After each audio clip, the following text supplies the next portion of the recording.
Okay.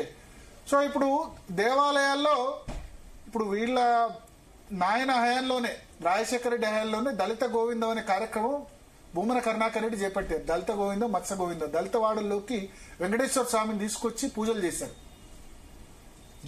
దేవుడు దగ్గరకే దళితుని తీసుకొచ్చి, భూమన కరుణాకర్ రెడ్డి నాస్తికుడు అంటారు, ఆయన మీద రకరకాల విమర్శలు ఉన్నా సరే దళిత గోవిందం కార్యక్రమం మరి మీ నాయన హాయంలోనే జరిగింది.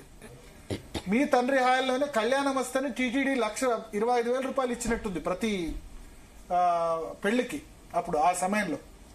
సో రాజశేఖర రెడ్డి క్రిస్టియన్ ఆయన వేరే మత విశ్వాసాలని కించపరిచినట్టు ఎక్కడా లేదు.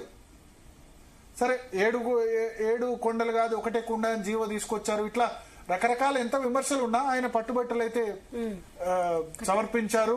కళ్యాణం అప్పుడు వచ్చారు, చేశారు. జగన్మోహన్ రెడ్డి కూడా చేశారు. షర్మిల ఇంత ఈ విధంగా మాట్లాడుతుందని ఎవరు ఊహించలేదు.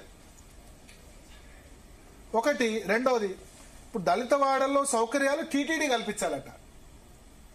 టీటీడీ కల్పిస్తే ఆంధ్రప్రదేశ్ ప్రభుత్వం ఏం చేస్తుంది? లేకపోతే ఈ కేంద్ర ప్రభుత్వం ఏం చేస్తుంది? ట్యాక్స్ పేయర్ సొమ్ము దళిత వాడల్లో లేకపోతే మిగతా చోట్ల డెవలప్మెంట్ కార్యక్రమాలు చేయాల్సింది ప్రభుత్వాలు కదా. టీటీడీ ఎందుకు వేస్తుంది? టీటీడీకి వేసేది ఎందుకు? వెంకటేశ్వర స్వామి మీద భక్తితో, హిందూ ధర్మం మీద భక్తితో ఆ కార్యక్రమాలు చేపడతారు. అయినా టీటీడీ నిధుల్ని ఇంకా వేరే వాటికి కూడా వినియోగిస్తున్నారు. ఆసుపత్రులు, మీకు కొండ మీద ఉన్న SVIMS, Sri Venkateswara Institute of Medical Sciences, Padmavati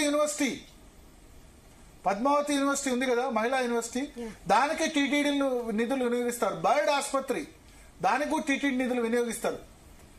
ఇవన్నీ కూడా కాదు, యాక్చువల్లీ ఓన్లీ దేవాదాయానికి దానికి సంబంధించి కాదు. ఆమె తీసుకొచ్చి ఆమె ఏమంటారు, టీటీడీ నిధులను తీసుకొచ్చి దళితవాడల్లో ఖర్చు పెట్టాలి అని అంటారు. మరి ప్రభుత్వాలు ఏం చేస్తే? ప్రభుత్వాలు ఊరికే ఎందుకు ఎన్నుకున్నారు ప్రభుత్వాన్ని?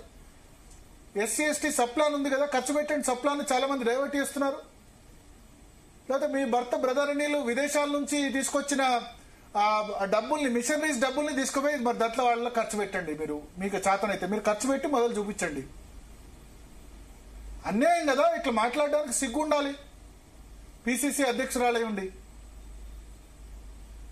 లేకపోతే మీ కుమార్తె మీ కొడుకు వివాహాన్ని మరి హిందూ పద్ధతిలో కూడా చేశారని చెప్పారు కదా. హిందూ పద్ధతి కాదు, పసుపు అంటే హిందూ కాదని మళ్ళీ చెప్పుకున్నారు కదా. అంటే క్రిస్టియన్ ఓట్లు మీకు పోలేందుకోసం ఇంత బరిదగించాలా? ఆల్రెడీ మీ అన్న ఉన్నాడు, క్రిస్టియన్ ఓట్లు మీ అన్నకు కాదని ఎవరికి రారు. మీ అన్నకు వస్తే లేకపోతే టీడీపీకి వస్తాయి, జగన్కి వస్తే లేకపోతే లేదు. ఆయన కూడా ఈ విధంగా మాట్లాడలేదు, తెలియకుండా మాట్లాడుతున్నారు. ఏ మతానికి సంబంధించిన నిధుల్ని ఆ నిధులే వినియోగిస్తారు. మిషనరీస్ సంబంధించిన నిధులు ఏమన్నా వస్తే గనక వాటి క్రిస్టియన్ మతం కోసం వినియోగిస్తారు. క్రిస్టియన్ ఎడ్యుకేషన్, క్రిస్టియన్ ఉన్నాయి, సెయింట్ జాన్ స్కూలో లేకపోతే సెయింట్ గ్రామర్ స్కూల్లో, అక్కడ ప్రార్థనలు ఏం చెప్తారు? అవే చెప్తారు కదా. అక్కడ ఆ సందర్భంలో అయ్యప్ప దీక్ష వేసుకొని లేదా మాలేసుకొని రాకుండా వాళ్ళని టీచర్లు కొట్టిన సందర్భాల్లో ఎక్కడ గొడవలైనాయి. విద్యార్థులు ఏ మతాన్నైనా పాటించవచ్చు. సో ఎంతగా అయిపోయిందంటే ఈ టీటీడీ నిధులతో గుళ్ళు కడితే అది ఆర్ఎస్ఎస్ ఎజెండారట. ఏమన్నా మాట్లాడడానికి అవకాశం ఉందా? టీటీడీ ఇప్పుడు భారతీయ జనతా పార్టీ అధికారంలో మీ నాయన ఉన్నప్పుడు కూడా మరి అప్పుడు 25,000 ప్రతి హిందూ కుటుంబానికి ఇచ్చారు. తాలిబొట్టు కూడా ఫ్రీ ఇచ్చారు. తిరుమల తిరుపతి దేవస్థానం పెళ్లిళ్ళు తిరుమల తిరుపతి దేవస్థానం చేసింది. అప్పుడు మీ నాన్న తప్ప? దళిత గోవిందం, మత్స్య గోవిందం రాజశేఖర రెడ్డి ముఖ్యమంత్రిగా ఉన్నప్పుడు మత్స్యకార కాలనీలు, ఎందుకంటే మత్స్యకారులు దళితులు చాలా మంది కన్వర్ట్ అవుతున్నారని చెప్పి కన్వర్షన్స్ ఆపాలని చెప్పి ఇదే భూమన కరుణాకర్ రెడ్డి టీటీడీ చైర్మన్ గా ఉన్నప్పుడు దళిత గోవిందం, మత్స్య గోవిందం కార్యక్రమాలు చేపట్టారు. దేవుడినే వాళ్ళ దగ్గర తీసుకొచ్చారు. ఇక్కడ దేవాలయాల ప్రవేశం లేదు కాబట్టి చాలా మంది దళితులు కన్వర్ట్ అవుతున్నారన్న ఉద్దేశంతో టీటీడీ ఉద్దేశమే హిందూ మత ప్రచారం, ధర్మ ప్రచారం, హిందూ ధర్మ ఎవరి మతాన్ని వాళ్ళు ప్రచారం చేసుకుంటారు. ముస్లింస్ వాళ్ళ మతాన్ని మా మతం గొప్పదంటారు, హిందువులు మా మతం గొప్పదంటారు, క్రిస్టియన్స్ వాళ్ళ మతం గొప్పదంటారు. ఎవరి మత ప్రచారం వాళ్ళు చేసుకుంటున్నప్పుడు దళితవాడల్లో గుళ్ళు పడితే తప్పేంది? దళితులకు దేవాలయ ప్రవేశం ఉందని చెప్తే తప్పేంది? గుళ్ళు కట్టకుండా మరి ఇంకేం కట్టాలని ఆశిస్తున్నారు? మరి చర్చలు కడితే బాగుంటుందని ఆమెకు నచ్చిందో ఏంటో.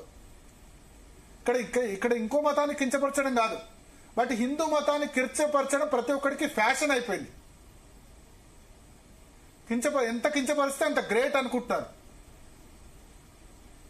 అందులో ఆమె కాంగ్రెస్ పార్టీ ఒక జాతీయ పార్టీ పిసిసి అధ్యక్షురాలు అన్న విషయం మర్చిపోయిందాన్ని. దీన్ని మరి రాహుల్ గాంధీ, మల్లికార్జున ఖర్గే, ఆంధ్రప్రదేశ్లో ఉన్న కాంగ్రెస్ నేతలు ఎట్లా సమర్థించుకుంటారో చూడాలి. తప్పు కదా ఆ విధంగా మాట్లాడడం. తప్పని చెప్పకపోతే అవుతుంది. అందుకని మనం తీసుకున్నాం. ఎందుకంటే ఇంకోసారి ఆ విధంగా మాట్లాడేందుకు ఆలోచించాలి. ఇంకో రాజకీయ నేత కూడా ఈ విధంగా పచ్చిగా ఆ విధంగా హిందూ వ్యతిరేకతతో మాట్లాడడం తప్పని చెప్తాను నేను.